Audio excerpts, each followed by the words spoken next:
নমস্কার বন্ধুরা, আপনারা দেখছেন গল্পবন্ধন ইউটিউব চ্যানেল। আজকের গল্পটা আমাদের সবার জীবনের সাথে খুব গভীরভাবে জড়িয়ে। এই গল্পটা শুনে হয়তো আমরা বুঝতে পারবো ভগবানের কাছে বড় পদ, বড় নাম নয়, আসল দাম রাখে ছোট্ট নিঃস্বার্থ কাজ। তাহলে চলুন গল্পটা শুরু করি। আজকের গল্পের নাম স্বর্গের দরজায় শেষ বিচার। মৃত্যুর পরে এক বিশাল আলোর রাজ্যে 4 জন মানুষ এসে দাঁড়ালো। 4 জনের পরিচয় 4 রকম। প্রথম জন ছিলেন একজন ক্ষমতাবান মন্ত্রী, দ্বিতীয় জন নামী শিল্পপতি, তৃতীয় জন বিখ্যাত ধর্মগুরু, আর চতুর্থ জন একজন সাধারণ রিক্সা চালক। সবার চোখের সামনে ছিল এক বিশাল সোনালি দরজা, স্বর্গের দরজা। কিন্তু কেউই জানতো না কে ঢুকবে আর কে ফিরে যাবে। 3 জনই নিজেদের মধ্যে আলোচনা শুরু করলো। মন্ত্রী বললেন, আমি দেশের জন্য কাজ করেছি, উন্নয়ন করেছি, রাস্তা বানিয়েছি, হাসপাতাল বানিয়েছি, আমার তো স্বর্গে যাওয়ারই কথা। শিল্পপতি বললেন, আমি হাজারো মানুষকে চাকরি দিয়েছি, দান করেছি, ট্রাস্ট খুলেছি, আমার কর্মের ফল নিশ্চয়ই স্বর্গ। ধর্মগুরু বললেন গম্ভীর গলায়, আমি সারা জীবন ধর্ম প্রচার করেছি, মানুষকে ভগবানের পথ দেখিয়েছি, আমার চেয়ে যোগ্য আর কে? আর সেই রিক্সা চালক, সে চুপচাপ এক কোণে দাঁড়িয়েছিল, চোখ নিচু, মুখে কোনো দাবি নেই। ঠিক তখনই স্বর্গের দরজা খুলে বেরিয়ে এলেন এক দেবদূত। তার হাতে ছিল এক বিশাল গ্রন্থ, কর্মফলের বই। দেবদূত প্রথমে ডাকলেন মন্ত্রীকে। মন্ত্রী গর্বের সাথে নিজের কাজের তালিকা বললেন। দেবদূত বই মিলিয়ে দেখলেন, তারপর শান্ত গলায় বললেন, তুমি উন্নয়ন করেছো ঠিক, কিন্তু ক্ষমতার লোভে তুমি অনেক নিরপরাধ মানুষকে কষ্ট দিয়েছো। অনেকের কান্না তোমার উন্নয়নের নিচে চাপা পড়েছে, তাই তুমি স্বর্গে যেতে পারবে না। মন্ত্রী মাথা নিচু করে সরে গেলেন। এরপর শিল্পপতির পালা। শিল্পপতি দান খয়রাতের গল্প শোনালেন। দেবদূত বই খুলে বললেন, তুমি দান করেছ, কিন্তু সেই অর্থ এসেছে প্রতারণা আর অন্যায়ের পথে। নিজের লাভের জন্য তুমি অনেক গরিবকে ঠকিয়েছ, তাই তোমার দান গ্রহণযোগ্য নয়। শিল্পপতিও ফিরে গেলেন।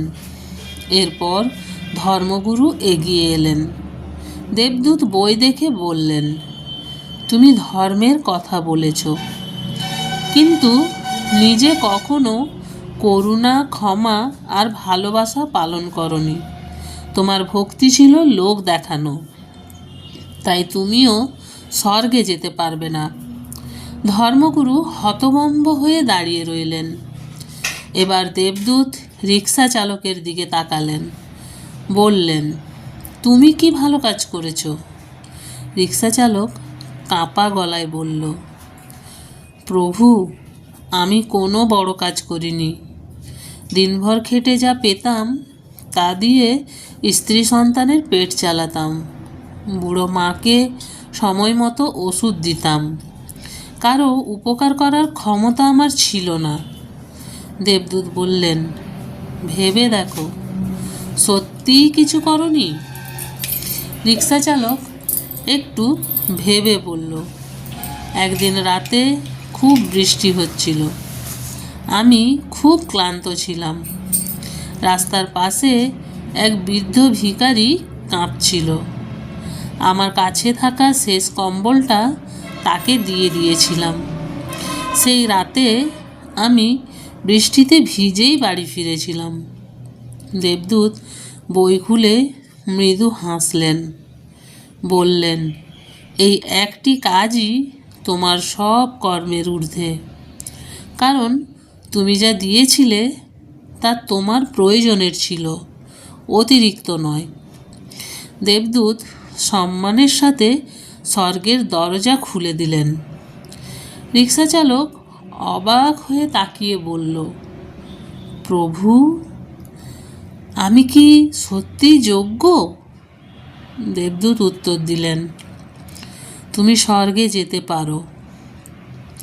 রিক্সা চালক তখন হঠাৎ হাত জোড় করে বলল, প্রভু, আমি স্বর্গে যাওয়ার যোগ্য নই।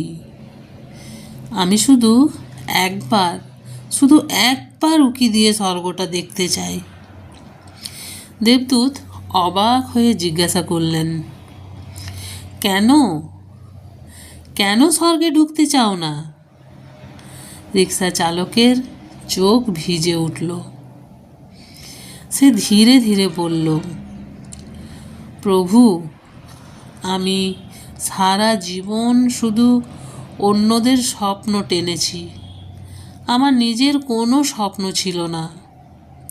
স্বর্গে ঢোকার মতো বড় কাজও আমি করিনি, কিন্তু একবার দেখতে চাই যে জায়গার কথা শুনে মানুষ ভালো কাজ করে, সেই জায়গাটা আমি একবার দেখতে চাই। দেবদূত একটু নীরব রইলেন, তারপর স্বর্গের দরজাটা অল্প খুলে দিলেন। রিক্সা চালক ভেতরে উকি দিল। সে দেখল কোনো সোনার প্রাসাদ নয়, কোনো হিরে মুক্তোর পাহাড় নয়। এক মা তার সন্তানের মাথায় হাত বুলিয়ে দিচ্ছে, এক বৃদ্ধ শান্তিতে হাসছে, এক ক্ষুধার্ত প্রাণ তৃপ্তির সাথে খাবার খাচ্ছে। রিক্সা চালকের চোখ দিয়ে টুপটাপ জল পড়তে লাগলো। সে ফিসফিস করে বলল, প্রভু, এই স্বর্গ তো আমি পৃথিবীতেই বানানোর চেষ্টা করেছি, আমার সামান্য শক্তি দিয়ে। দেবদূত তখন গভীর কণ্ঠে বললেন, এই কারণেই তুমি শুধু উকি দেওয়ার জন্য নও, তুমি ভেতরে ঢোকার যোগ্য। এই কথা বলে দেবদূত রিক্সা চালকের হাত ধরে সম্পূর্ণভাবে স্বর্গের দরজা খুলে দিলেন। যে মানুষ নিজের প্রয়োজন ভুলে অন্যের কষ্ট বোঝে, সে কখনো স্বর্গের বাইরে থাকতে পারে না। বন্ধুরা, এই গল্পটা আমাদের শেখায়, ভগবান হিসাব করেন না আপনি কত বড় মানুষ ছিলেন, তিনি দেখেন আপনি কতটা ভালো মানুষ ছিলেন। গল্পটা যদি ভালো লাগে তাহলে অবশ্যই লাইক করুন, চ্যানেলটি সাবস্ক্রাইব করুন, আর এই গল্পের জন্য আমার চ্যানেলের সাথে থাকুন। ধন্যবাদ।